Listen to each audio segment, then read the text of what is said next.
Talking of all you perverts, it was a big year. It was a big year for paedophile movies.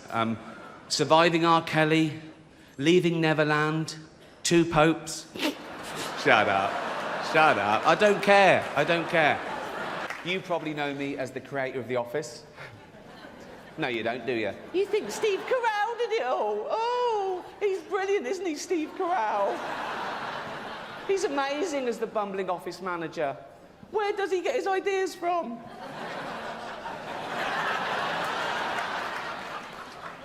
Let's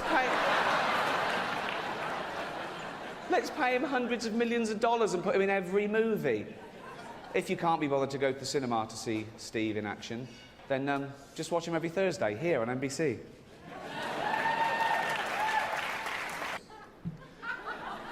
Honestly, I like a drink as much as the next man. Unless the next man is Mel Gibson.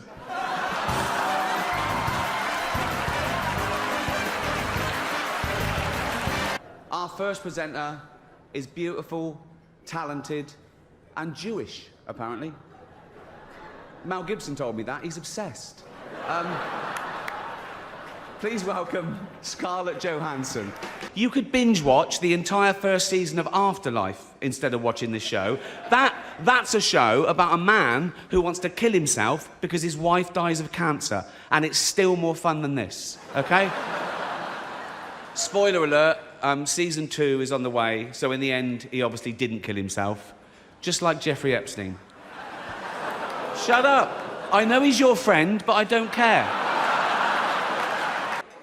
Joy and Trainwreck. No, not the names of Charlie Sheen's 2 favourite hookers. The films of our next 2 presenters. They're best friends, by the way. They wanted me to tell you that. And if you forget, they said they'd tweet you and remind. Basically, they come round and shout it through. They're best friends. It's like they've never had a friend before. Please welcome Amy Schumer and Jennifer Lawrence.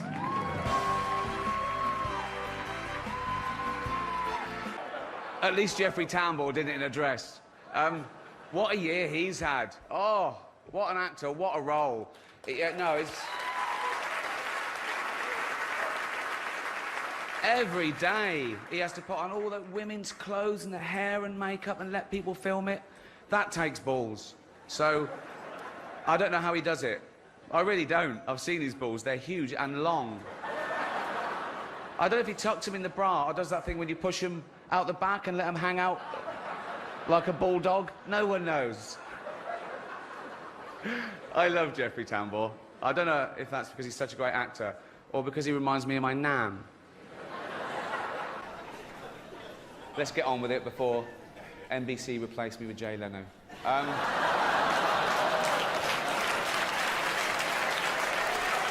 Once upon a time in Hollywood, nearly 3 hours long, Leonardo DiCaprio attended the premiere, and by the end, his date was too old for him. So...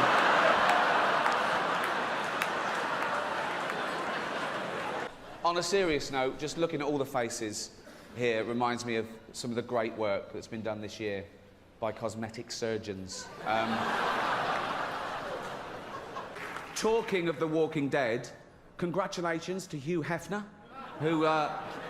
who's getting married at the age of 84 to 24-year-old beauty Crystal Harris. When she was asked why she was marrying him, she said because he lied about his age. He told me he was 94. Oh, come on. Don't worry. Hold out and just don't look at it when you touch it. That's that.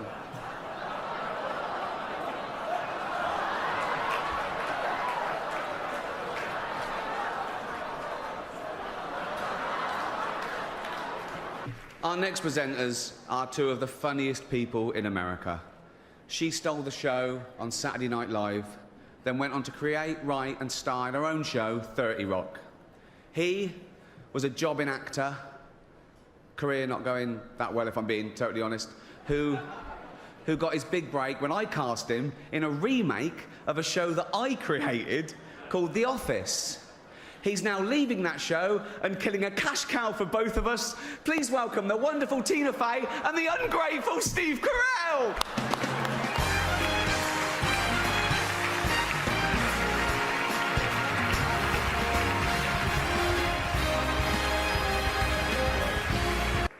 Listen, if you do win tonight, remember that no one cares about that award as much as you do, okay? Don't get emotional. It's embarrassing, okay? That award is, no offence, worthless. It's a bit of metal that some nice old confused journalists wanted to give you in person so they could meet you and have a selfie with you. Okay? That's all it is.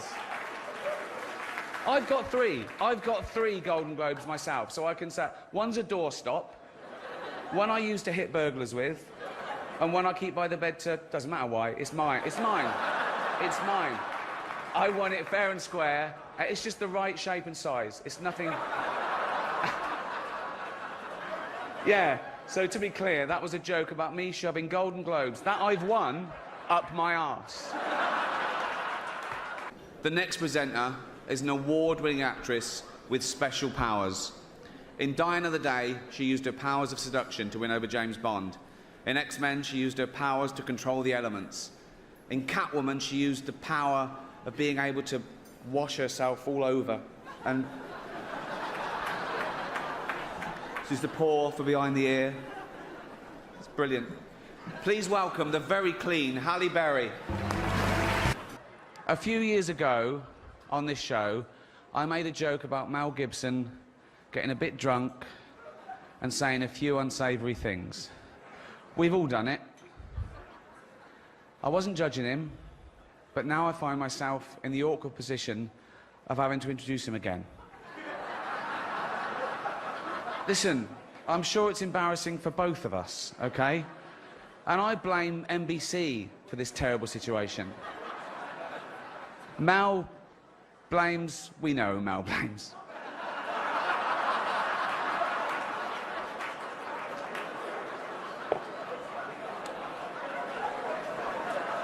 Listen, I still feel a bit bad for it, right? Mel's forgotten all about it, apparently. That's what drinking does. No. I want to say something nice about Mel before he comes out. So... Oh, yeah, OK. Here you go. I'd rather have a drink with him in his hotel room tonight than with Bill Cosby. Please, Malcolm. Mel Gibson.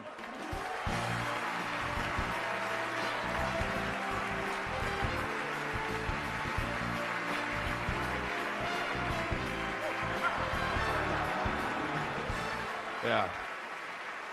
I love seeing Ricky once every 3 years because it reminds me to get a colonoscopy.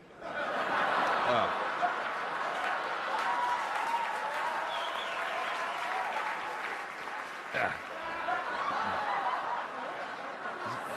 Well, if you'd left your drink here, you don't need to leave your drink here. I'll put you to sleep another way, son of a bitch.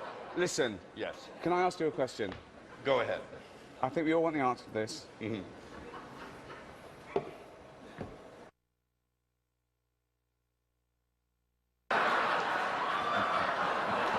I don't know, ask the guy that said it. It wasn't me. All-female remakes are the big thing. There's a female remake of Ghostbusters. There's going to be a female remake of Ocean's 11. And this is brilliant for the studios, because they get guaranteed box office results, and they don't have to spend too much money on the cast. So... Shut up, I don't care. But actors aren't just loved here in Hollywood, they are loved the world over, because they're recognisable. You can be anywhere. You could be in the third world, okay, and you get a glimpse of a Hollywood star, and it makes you feel better, okay? You could be a little child, a little Asian child, with no possessions and no money, but you see a picture of Angelina Jolie, and you think, oh, Mummy.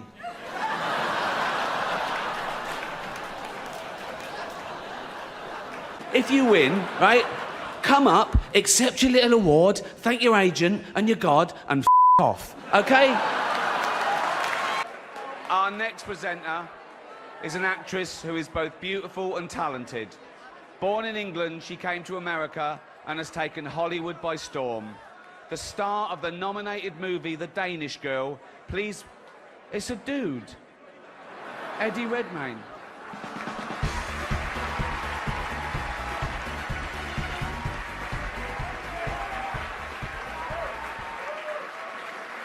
one thing that can't be bought is a Golden Globe.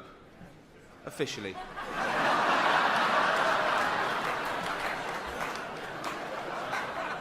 I'm not going to do this again anyway.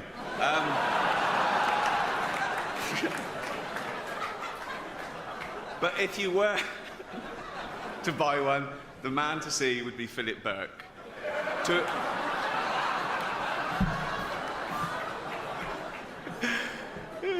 I love this next presenter. He's so cool.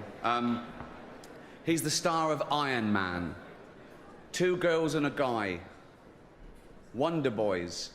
Sorry, these porn films. What? Kiss, Kiss, Bang, Bang. Bowfinger. Really? Yeah. Up the Academy. Come on. He has done all those films, but many of you in this room probably know him best from such facilities as the Betty Ford Clinic and Los Angeles County Jail. Please welcome Robert Downey Jr. Jennifer Lawrence made the news when she demanded equal pay for women in Hollywood, and she received, overwhelming support from people everywhere. There were marches on the street with nurses and factory workers saying, how the hell can a 25-year-old live on 52 million? There were plumbers around the world going, poor girl in town, what's fucking hell? So, but joking aside, of course women should be paid the same as men for doing the same job. And I'd like to say now that I'm getting paid exactly the same as Tina and Amy did last year for hosting it. No, I know there was two of them, but it's not my fault if they want to share the money, is it? That's their stupid fault. It's funny because it's true. The Hollywood Foreign Press deemed The Martian a comedy and even nominated it. And hence, Matt Damon is here tonight, so that worked a treat, didn't it?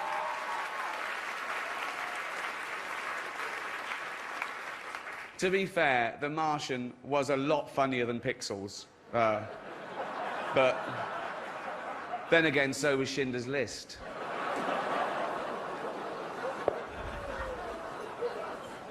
It's just a film.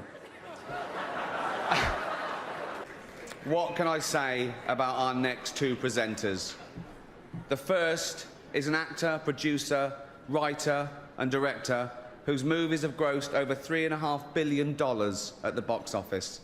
He's won 2 Academy Awards and 3 Golden Globes for his powerful and varied performances, starring in such films as Philadelphia, Forrest Gump, Castaway, Apollo 13 and Saving Private Ryan. The other is Tim Allen.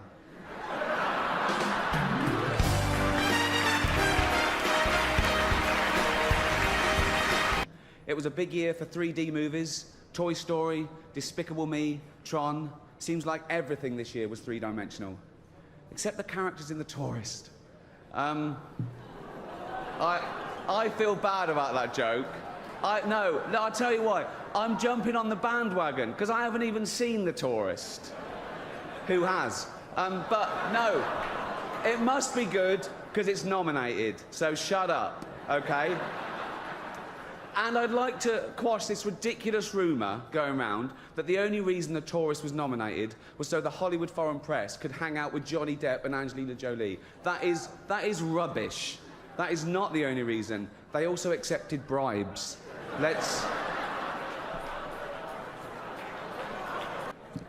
Okay.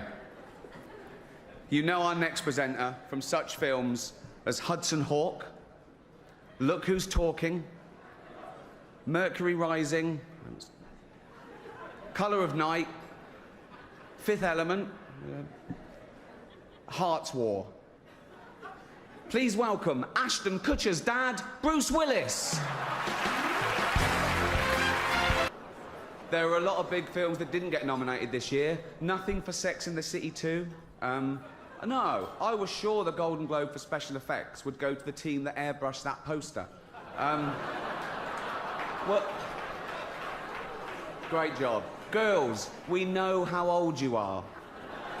I saw one of you in an episode of Bonanza. Our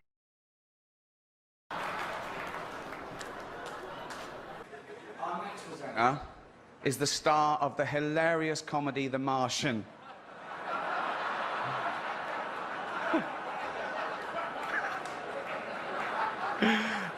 he nearly died. Right. He's also the only person who Ben Affleck hasn't been unfaithful to. Please welcome Matt Damon.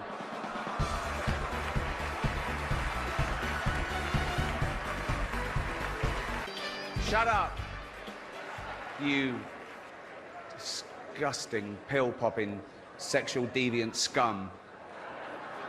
I want to do this monologue and then go into hiding, okay? Not even Sean Penn will find me.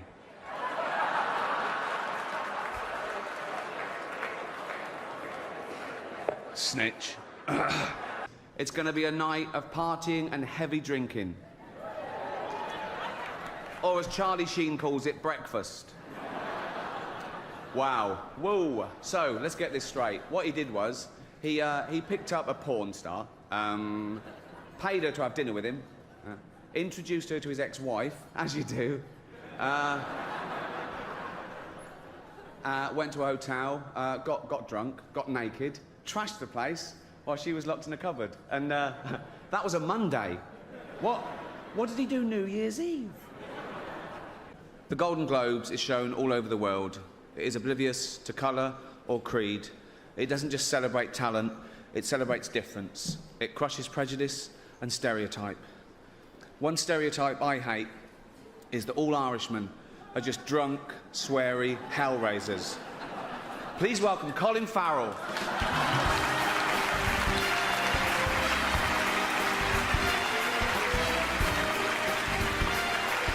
Our next presenters are young and thin, with hair and teeth. They're lovely to look at, which is just as well because they're presenting the award for Best Foreign Language Film, a category that no one in America cares about. Please welcome Olivia Wilde and Robert Pattinson. Also not nominated, I Love You, Philip Morris, Jim Carrey and Ewan McGregor, two heterosexual actors pretending to be gay. So the complete opposite of some famous Scientologists, then. What?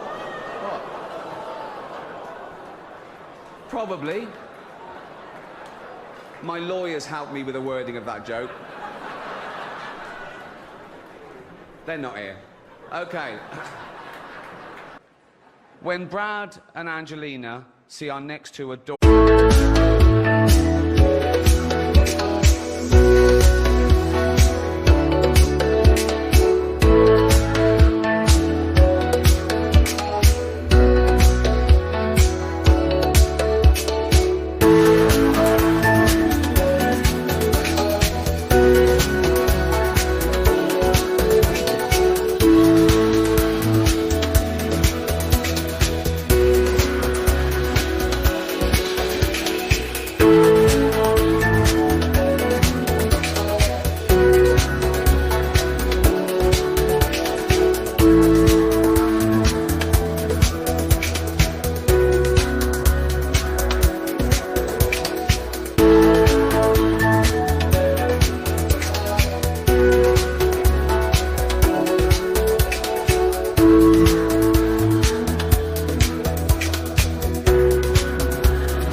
little presenters, they're going to want to adopt them. Please welcome Kevin Hart and Ken Jeong.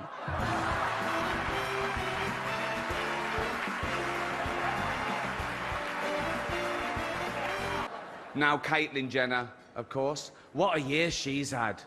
She became a role model for trans people everywhere, showing great bravery in breaking down barriers and destroying stereotypes. She didn't do a lot for women drivers, but you can't have everything, can you? Not at the same time. One Hollywood publication said that me hosting would mean that some film stars would stay away for fear of being made fun of. As if film stars will stay away from the chance of winning a Golden Globe, particularly if their film company has already paid for it.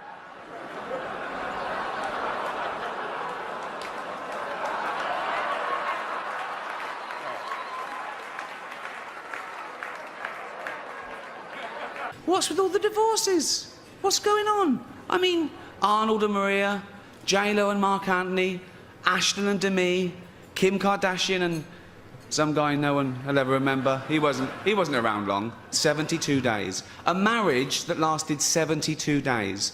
I've sat through longer James Cameron acceptance speeches than that. The Catholic Church are furious about the film as it exposes the fact that 5% of all their priests have repeatedly molested children and been allowed to continue to work without punishment. Roman Polanski called it the best date movie ever.